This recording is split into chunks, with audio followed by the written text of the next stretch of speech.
Halo semua, nama saya Vincent. Saya perwakilan dari Dokter Muda, Kelompok Kesehatan Lingkungan, KJF IKMKK dari Fakultas Kedokteran Universitas Riau. Pada kesempatan kali ini, saya akan memperagakan bagaimana cara pemeriksaan jentik yang merupakan bagian dari gerakan satu rumah satu jumantik. Mengapa saya memperagakan hal itu?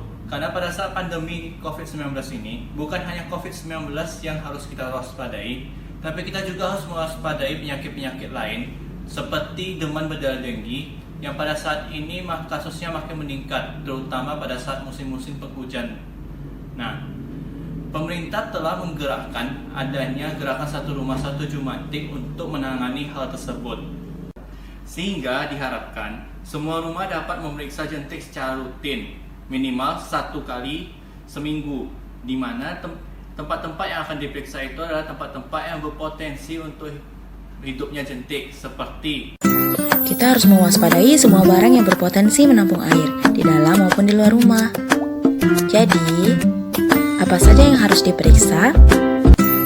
Tempat penampungan air atau barang di dalam rumah yang harus diperiksa misalnya bak mandi, penampungan air dispenser, penampung air buangan kulkas. Barang di luar rumah yang harus diperiksa misalnya tempayan, ban bekas, tempat minum burung.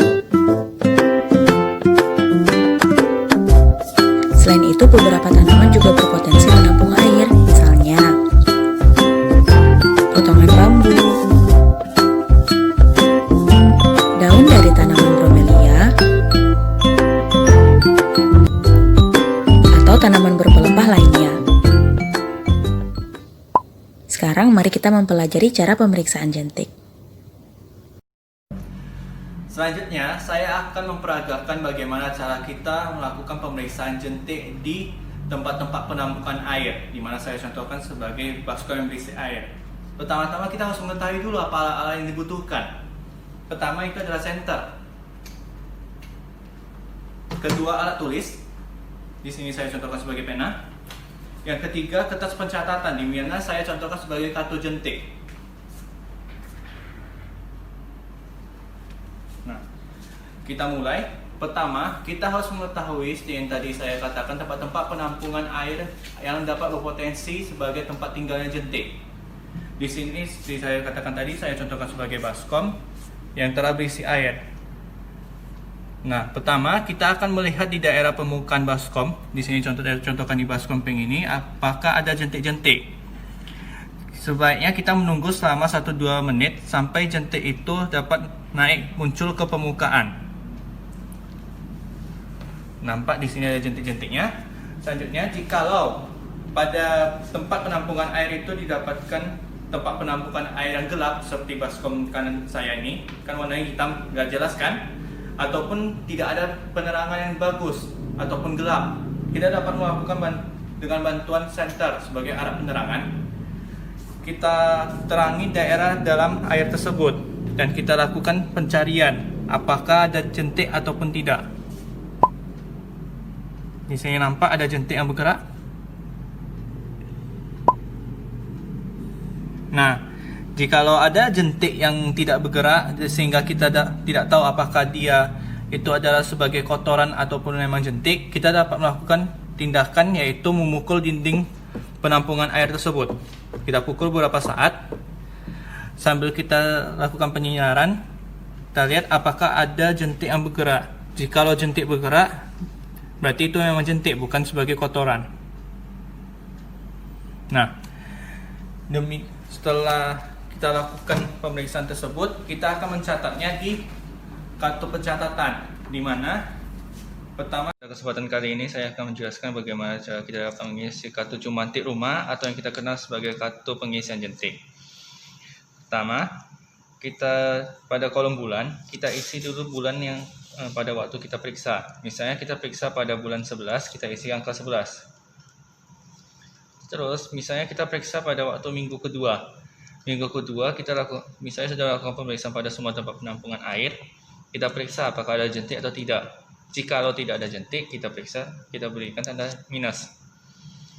Karena tidak ada jentik yang ditemukan, berarti tempat jentik ditemukan kita bisa kasihkan tanda strip. Dan jumlah kontainer yang diperiksa misalnya sudah diperiksa 4, kita catat 4. Tindakan yang dilakukan memberantas jentik, karena jentik yang enggak ada dapat kita berikan strip, dan jenis jentik kita dapatkan strip. Tetapi kalau misalnya pada waktu minggu ketiga ternyata ada ditemukan jentik, kita dapat berikan tanda positif. Dan tempat jentik yang ditemukan, misalnya ditemukan itu adalah di ember, kita berikan tempatnya ember.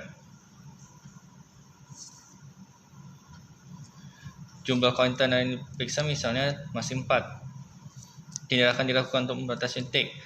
Nah, ini tergantung apa yang dilakukan. Misalnya kan di ember, misalnya airnya dibuang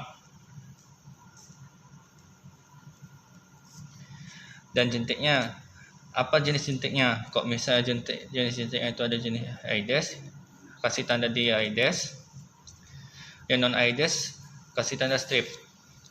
Kemudian jumlahnya bikin di sampingnya, misalnya jumlahnya adalah 4, bikin 4. Dan kalau misalnya pada minggu keempat ditemukan lagi ada jentik, tapi tempatnya bukan di ember, misalnya tempatnya itu adalah bak mandi.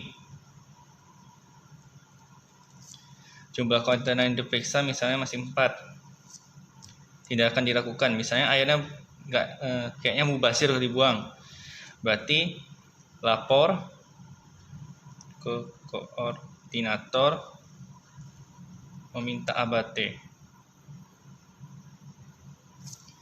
Misalnya ternyata dia ada Aedes, ada yang non Aedes. Non Aedes juga dikasih tanda. Bikin misalnya Aedes ada 3, non Aedesnya ada berapa? Mungkin di sini misalnya 2. Oke, demikian cara singkat untuk melakukan pengisian K7 Mantik UMA. Semoga dapat bermanfaat.